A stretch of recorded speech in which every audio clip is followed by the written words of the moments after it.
L'Union européenne a décidé de rappeler son ambassadeur au Niger pour consultation, une décision qui fait suite à un audit lancé par le Niger sur une opération humanitaire de l'UE. Le pouvoir militaire accuse l'institution de ne pas avoir respecté les règles de délivrance de l'appui financier à plusieurs ONG qui opèrent dans le pays. Un appui qui, selon les autorités, aurait été délivré sans leur consultation. Harold Girard.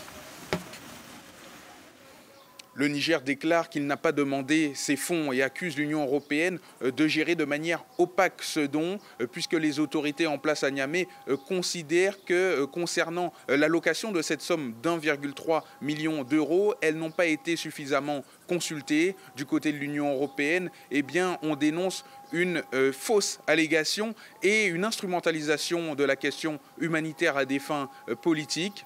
Plusieurs sources diplomatiques verraient dans cette sortie de Niamey un moyen de faire pression sur l'institution européenne dans le but d'un retour à l'aide directe au budget de l'Union européenne vers l'État du Niger. Mais de manière générale, les relations se sont beaucoup tendues depuis l'année dernière et le coup d'État du 26 juillet 2023 entre le Niger et les acteurs humanitaires internationaux et plus particulièrement les acteurs occidentaux, à l'instar de la politique de rupture qui est menée par la junte militaire au pouvoir à Niamey. Plusieurs témoignages d'agents humanitaires qui opèrent en ce moment au Niger le confirment. Ces tensions, elles ont fortement handicapé l'aide humanitaire aux plus démunis dans le pays depuis plus d'un an maintenant, alors même qu'à travers le Niger, c'est plus de 4 millions de personnes qui ont besoin de cette aide.